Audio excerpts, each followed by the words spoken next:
Hello friends, welcome to Kannan info Tamil. நம்ம இன்னைக்கு என்ன டாபிக் பார்க்க போறோம் அப்படின்னா, இந்தியா அந்தமான் நிக்கோபார் ஐலண்ட்ல சீனாவுக்கு எதிரான தன்னோட ஆட்டத்தை தொடங்கிட்டாங்க. அந்தமான் நிக்கோபார் தீவுகளை சீனாவுக்கு எதிரான ஒரு களமா இந்தியா மாற்றி வர்றாங்க. இப்போ சமீபத்துல நடந்த 2 நிகழ்வுகள் அதை தெளிவா காட்டுது. அது என்ன நிகழ்வுகள், அந்தமான் நிக்கோபார் தீவுகளோட முக்கியத்துவம் என்ன அப்படிங்கறத பத்தி நம்ம டீடைலா இந்த வீடியோல பார்க்கலாம். நீங்க இப்பதான் நம்ம சேனலுக்கு ஃபர்ஸ்ட் டைம் வர்றீங்க அப்படின்னா நம்ம சேனலை சப்ஸ்கிரைப் பண்ணிக்கங்க. அப்படியே அந்த பெல் நோட்டிபிகேஷனை கிளிக் பண்ணி ஆல்ங்கிற ஆப்ஷனை எனேபிள் பண்ணிக்கங்க. கடந்த 2 வருடங்களுக்கு மேலா லடாக் எல்லையில இந்தியா மற்றும் சீன படையினர் ஒரு ஸ்டாண்ட் ஆஃப்ல ஈடுபட்டு இருக்காங்க. அதே வேளையில இந்திய பெருங்கடல் பகுதியில சீனா தன்னோட ஆதிக்கத்தை கொண்டு வர பல திட்டங்களை செயல்படுத்தி வர்றாங்க. இந்த சூழ்நிலையில இந்தியாவும் சீனாவுக்கு எதிரான ஆட்டத்தை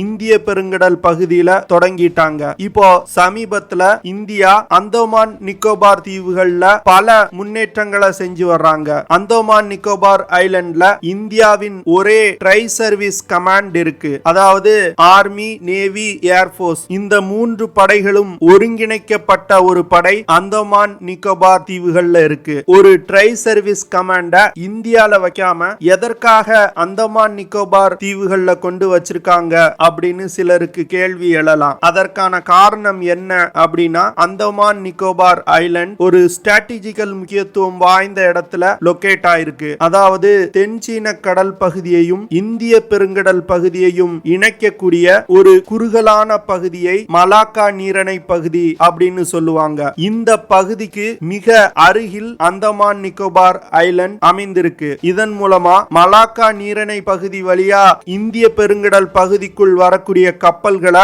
நம்மளால கண்காணிக்க முடியும். அதே வேளையில ஒரு யுத்த நேரத்துல இந்தியா நினைச்சது அப்படின்னா சீனாவுடைய கப்பல்கள் மீது இந்த பகுதியில ஒரு மிகப்பெரிய தாக்குதல் நடத்த முடியும். அப்படி தாக்குதல் நடத்துச்சு அப்படின்னா சீனாவுக்கு செல்லக்கூடிய 80% ஆயில் போக்குவரத்து தடுத்து நிறுத்தப்படும். இதன் மூலமா யுத்த நேரத்துல சீனாவுக்கு ஒரு மிகப்பெரிய நெருக்கடியை இந்தியாவால தர முடியும். அதற்காக தான் இந்தியா தன்னோட ஒரே ட்ரை சர்வீஸ் கமாண்ட அந்தமான் நிக்கோபார் தீவுகள்ல நிலைநிறுத்தி இருக்காங்க. இந்தியா அந்தமான் நிக்கோபார் ஐலண்ட்ல இருக்கக்கூடிய கமாண்ட வலிமைப்படுத்தி வர்றாங்க.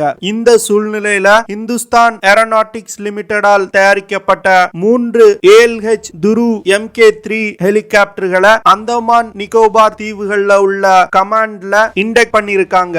ALH Dhruv MK3 ஹெலிகாப்டர் உள்நாட்டிலே தயாரிக்கப்பட்ட ஹெலிகாப்டர். இதுவரைக்கும் கிட்டத்தட்ட 300 ஹெலிகாப்டர்களுக்கு மேல தயாரிக்கப்பட்டிருக்கு. HALோட ஹெலிகாப்டர்கள்ல இந்த ALH MK3 ஹெலிகாப்டர் தான் கடற்படைக்காக உருவாக்கப்பட்ட ஹெலிகாப்டர்கள். இந்த ஹெலிகாப்டர்கள்ல அட்வான்ஸ் சென்சார்கள் மற்றும் அதிநவீன ஆயுதங்கள் இருக்கு. இந்த ஹெலிகாப்டர் ஒரு மல்டி ரோல் கேப்பபிலிட்டி கொண்ட ஹெலிகாப்டர். இந்த ஹெலிகாப்டரை கொண்டு மேரிடைம் சர்வேலன்ஸ், யுத்த நேரத்துல ஸ்பெஷல் போர்சஸ்க்கு உதவி செய்தல் மற்றும் மெடிக்கல் இவாக்குவேஷன் போன்ற வேலைகளை செய்ய முடியும். இந்த ஹெலிகாப்டரை இயக்குறதுக்கு 2 பைலட்ஸ் தேவைப்படுவாங்க.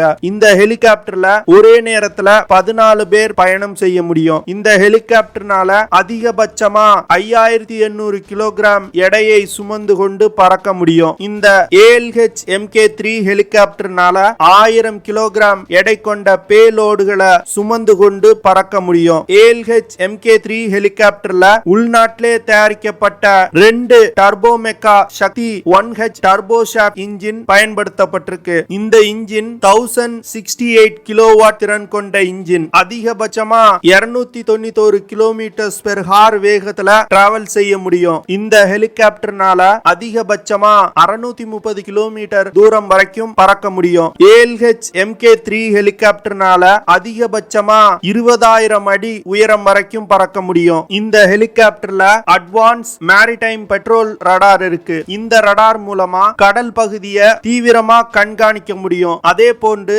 இரவு நேரங்கள்ல தேடுதல் நடத்துவதற்கு எலக்ட்ரோ ஆப்டிக்கல் பேலோட் மற்றும் நைட் விஷன் டிவைசஸ் இந்த ஹெலிகாப்டர்ல இணைக்கப்பட்டிருக்கு. அதே போன்று ALH MK3 ஹெலிகாப்டர்ல மிசைல் அப்ரோச் வார்னிங் சிஸ்டம் இருக்கு. இதன் மூலமா மிசைல் தாக்குதல்ல இருந்து ஹெலிகாப்டரை தற்காத்துக் கொள்ள முடியும். இது போன்ற அதிநவீன தொழில்நுட்பம் வடிவம் கொண்ட இந்த HAL Dhruv MK3 ஹெலிகாப்டரை Andaman Nicobar தீவுகள்ல நிலைநிறுத்தி இருப்பது சீனாவுக்கு எதிரான நடவடிக்கையில ஒரு முக்கியமான விஷயமா பார்க்கப்படுது. இரண்டாவது விஷயம், இந்தியா அந்தமான் நிக்கோபார் தீவுகள்ல தன்னோட ஆன்டி ஷிப் கேப்பபிலிட்டியை அதிகப்படுத்தி வர்றாங்க. இப்போ சமீபத்துல பிப்ரவரி 2ஆம் தேதி அந்தமான் நிக்கோபார் தீவுகள்ல இருந்து இந்தியா பிரம்மோஸ் க்ரூஸ் மிசைல் மற்றும் உரான் ஆன்டி ஷிப் மிசைல வெற்றிகரமா ஏவி சோதனை பண்ணாங்க. இந்த சோதனையில ஒரு லேண்ட் பேஸ் பிரம்மோஸ் மிசைல் பயன்படுத்தப்பட்டிருக்கு. அதே போன்று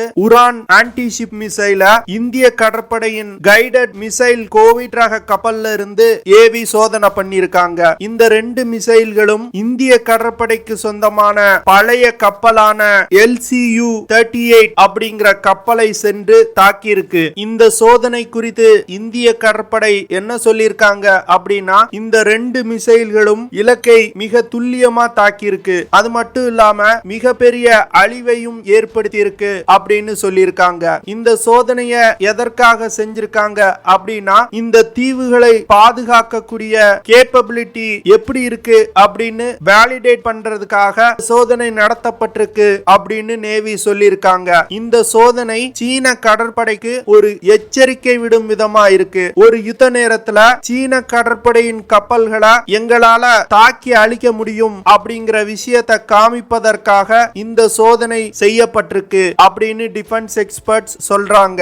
இந்த சோதனை பிலிப்பைன்ஸும் இந்தியாவும் 375 மில்லியன் அமெரிக்க டாலர் மதிப்பிலான பிரம்மோஸ் மிசைல் ஒப்பந்தத்துல கையெழுத்திட்ட ஒரு சில நாட்கள்ல நடத்தப்பட்டிருக்கு. அது மட்டும் இல்லாம கடந்த 2 மாதங்கள்ல பிரம்மோஸ் மிசைல இந்தியா 3வது தடவை சோதிக்கிறாங்க.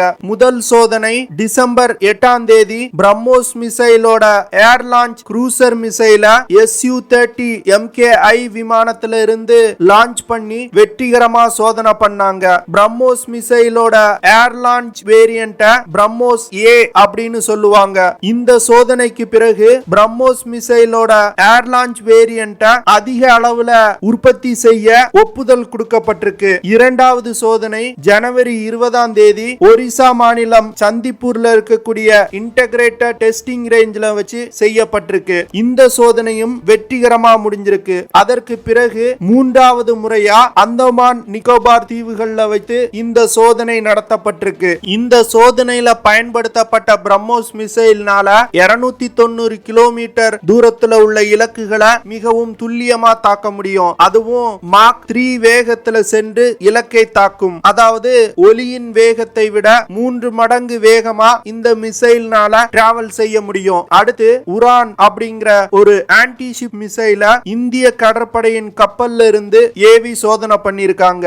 இந்த மிசைல் ரஷ்ய தயாரிப்பு KH-35 மிசைல்ல மாற்றங்கள் செய்து உருவாக்கப்பட்ட மிசைல். இந்த மிசைல் 2003ல இருந்து படையில் இணைக்கப்பட்டிருக்கு. ரஷ்ய கடற்படை, இந்திய கடற்படை மற்றும் வியட்நாம் நாட்டு கடற்படையில இந்த மிசைல் பயன்படுத்தப்பட்டு வருது. இந்த மிசைல்னால 145 கிலோகிராம் எடை கொண்ட வெடிபொருட்களை சுமந்து சென்று இலக்குகள் மீது தாக்குதல் நடத்த முடியும். உரான் மிசைல்னால 130 கிலோமீட்டர் தூரத்துல உள்ள கப்பல்களை தாக்கி அழிக்க முடியும். இந்த மிசைல்னால மாக் 0.82 மாக் 0.95 வேகத்துல டிராவல் செய்ய முடியும். அதாவது 980 கிலோமீட்டர்ல இருந்து 1160 கிலோமீட்டர் பெர் ஹார் வேகத்துல இந்த மிசைல்கள்னால பயணிக்க முடியும். இந்த மிசைல் ஒரு சீ ஸ்கிம்மிங் மிசைல். சீ ஸ்கிம்மிங் மிசைல் அப்படின்னா குறைவான உயரத்துல பறந்து சென்று கப்பல்களை தாக்கக்கூடிய மிசைல். அதாவது இந்த மிசைல் 10 இருந்து 15 மீட்டர் உயரம் வரைக்கும் பறந்து சென்று இலக்கை தாக்கக்கூடியது. இந்தியா அந்தமான் நிக்கோபார் தீவுகள்ல சோதித்த 2 மிசைல்களுமே கப்பல் எதிர்ப்பு ஏவுகணைகள். இதன் மூலமா இந்தியா தன்னோட எதிரிகளுக்கு ஒரு கிளியரான மெசேஜ சொல்ல விரும்புறாங்க. இந்த பகுதியில எங்களை மீறி ஆதிக்கம் செய்ய முயன்றீங்க அப்படின்னா எங்களால உங்களை தாக்க முடியும் அப்படிங்கறத இந்தியா காட்டியிருக்காங்க. இதன் மூலமா ஒரு யுத்த நேரத்துல அந்தமான் நிக்கோபார் தீவுகளை பயன்படுத்தி சீனாவிற்கு ஒரு மரண அடியை கொடுக்க முடியும். அதனால இந்த பகுதிகளில் இந்தியா தன்னோட படையின் வலிமையை இன்னும் அதிகரிக்கணும் அப்படிங்கிறது என்னோட அபிப்பிராயம். ஓகே ஃப்ரெண்ட்ஸ், நம்ம வீடியோவோட நிறைவு பகுதிக்கு வந்துட்டோம். இதெல்லாம் தான் நான் உங்ககிட்ட ஷேர் பண்ணணும் அப்படின்னு நினைச்ச விஷயம். விஷயங்கள். ஐ ஹோப் நான் ஷேர் பண்ண விஷயங்கள் உங்களுக்கு பிடிச்சிருக்கும் அப்படின்னு நினைக்கிறேன். அப்படி பிடிச்சிருந்துச்சுன்னா ஷேர் பண்ணுங்க, லைக் பண்ணுங்க, கமெண்ட் பண்ணுங்க. மறக்காம நம்ம சேனலுக்கு சப்ஸ்கிரைப் பண்ணுங்க. அப்படியே அந்த பெல் நோட்டிபிகேஷனை கிளிக் பண்ணி ஆல்ங்கிற ஆப்ஷனை எனேபிள் பண்ணிக்கங்க. See you in the next video. Jai Hind.